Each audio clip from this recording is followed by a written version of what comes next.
তাদের তাকবীর ধ্বনিতে কেঁপে উঠল কাদিসিয়ার ময়দান। চতুর্থ দলটি যোগদান করার সাথে সাথে ধুলির অন্ধকার কেটে অগ্রসর হতে দেখা গেল আরেকটি দলকে। মুসলিম বাহিনীর চিৎকারে পুনরায় প্রকম্পিত হল কাদিসিয়ার ময়দান। সেই চিৎকার মিলিয়ে যাওয়ার আগেই দেখা গেল আরেক দল অশ্বারোহীকে। এভাবে একটার পর একটা অশ্বারোহী দল যুক্ত হতে থাকলো আর মুসলিম বাহিনীর মনোবল আকাশচুম্বী হয়ে উঠল।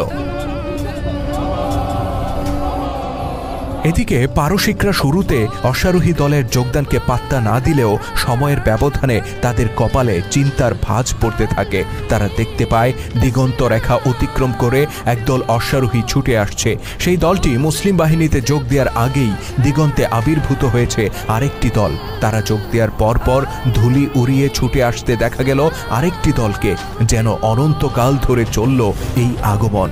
একের পর এক অশ্বারোহী দলের আগমনে ধুলির মেঘে অন্ধকার হয়ে উঠল দিগন্ত রেখা। সেই অন্ধকার ভেদ করে ঠিক কত হাজার অশ্বারোহী মুসলিম বাহিনীতে যোগ দিল তা পার্সিয়ানরা নিশ্চিত করে বলতে পারবে না। তবে তারা নিশ্চয়ই সংখ্যায় হাজারে হাজার এমনটাই ধারণা করে নিল পারসিক বাহিনী। আর কল্পিত এই ধারণা থেকেই তাদের মধ্যে সৃষ্টি হলো এক ভয়ানক আতঙ্ক। সাধারণ যোদ্ধারা তো বটেই, ঘাবড়ে গেলেন স্বয়ং পারস্য সেনাপতি রুস্তম। প্রথম দিনে মাত্র ৩২,০০০ মুসলিম সেনার বিরুদ্ধে যুদ্ধ করতে গিয়ে পারস্য বাহিনীকে চরম মূল্য দিতে হয়েছিল। সেখানে আজকে এই অশ্বারোহী বাহিনীর যোগদানের পর পারসিকদের ভাগ্যে কি ঘটতে চলেছে সেই দুশ্চিন্তা যেন গ্রাস করে নিল সেনাপতি রুস্তম আর তার সৈনিকদেরকে। এভাবে একজন মুসলিম কমান্ডার মাত্র ১,০০০ অশ্বারোহী নিয়ে ১.৫ লাখ প্রতিপক্ষের হৃদয়ে ত্রাস সৃষ্টি করেছিলেন। প্রশ্ন হচ্ছে, কে ছিলেন সেই কৌশলী কমান্ডার? তিনি ছিলেন ইসলামের ইতিহাসের অন্যতম শ্রেষ্ঠ যোদ্ধা, ইতিহাসের এক অপরাজেয় সেনাপতি কাকা বীর আমর আত-তামিমি। তিনি সেই কাকা যার সম্পর্কে ইসলামের মহান খলিফা আবু বকর রাদিয়াল্লাহু তাআলা আনহু বলেছিলেন, কাকা একাই ১,০০০ যোদ্ধার সমান। তিনি সেই কাকা যিনি ছিলেন মহাবীর খালিদ বিন ওয়ালিদ রাদিয়াল্লাহু তাআলা আনহুর বিশ্বস্ত সহযোগী জেনারেল। তার বীরত্ব গাথা আজও লেখা আছে ইতিহাসের পাতায় পাতায়। কাদিসিয়ার ময়দানে কাকা যোগদান করার সাথে সাথে বদলে যায় যুদ্ধের পরিস্থিতি।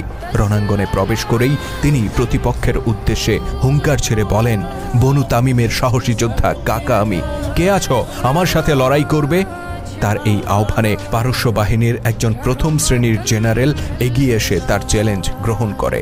কাকা জিজ্ঞেস করেন, কে তুমি? লোকটি জানায় সে পারস্যের বিখ্যাত জেনারেল বাহমান। বাহমানের হাতে এর আগে অনেক মুসলিম যোদ্ধা নিহত হয়েছিলেন। কাকা তার নাম শুনেই হুঙ্কার দিয়ে বললেন, আজকে বদলা নেয়ার দিন এসে গেছে। অতঃপর শুরু হয়ে গেল দ্বৈত যুদ্ধ। সমানে সমানে লড়াই চলল বেশ কিছুটা সময় ধরে।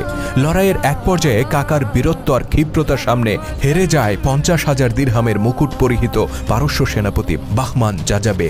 মাটিতে লুটিয়ে পড়ে তার নিথর মরদেহ। চিৎকার করে ওঠে গোটা মুসলিম বাহিনী, আর পারস্য বাহিনীতে নেমে আসে কবরের নিস্তব্ধতা। ফ্যাকাশে হয়ে যায় সেনাপতি রুস্তমের চেহারা। অতঃপর কাকা চিৎকার করে বলেন, তোমাদের মধ্যে আর কে আছো যে আমার মুখোমুখি হওয়ার হিম্মত রাখো? এবার এগিয়ে আসে দ্বিতীয় সারির ২ জন পারস্য জেনারেল। দুজনকে এগিয়ে আসতে দেখে আরেক মুসলিম বীর হারিস বিন জাইবান বর্ষা হাতে অগ্রসর হন। হারিসের নিশানা ছিল অব্যর্থ। তিনি দূর থেকে বর্ষা নিক্ষেপ করেই একজনকে খতম করে দেন। আরেকজন জেনারেল প্রাণ হারায় কাকার হাতে। অতঃপর তৃতীয় ও চতুর্থ দফায় আরও ২ জন পারস্য কমান্ডারকে হত্যা করেন কাকা। সেদিন সর্বাত্মক যুদ্ধ শুরু হওয়ার আগেই পারস্য বাহিনীর মনোবল ভেঙে গুড়িয়ে দিয়েছিলেন ইসলামের এই বীর সেনাপতি। আর এই অতুলনীয় বাহাদুরির মধ্য দিয়ে তিনি মুসলিম বাহিনীর আশা আকাঙ্ক্ষার প্রতীক হয়ে উঠেছিলেন। কাদিসিয়ার যুদ্ধে মুসলিম বাহিনীর সর্বোচ্চ সেনাপতি ছিলেন সাদ বিন আবু ওয়াক্কাস রাদিয়াল্লাহু তাআলা আনহু।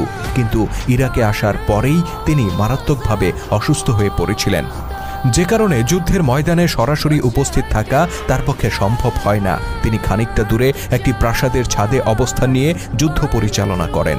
ময়দানে সেনাপতির অনুপস্থিতিতে যে শূন্যতা সৃষ্টি হয়েছিল, কাকার আগমনে তা যেন ঘুচে গেল।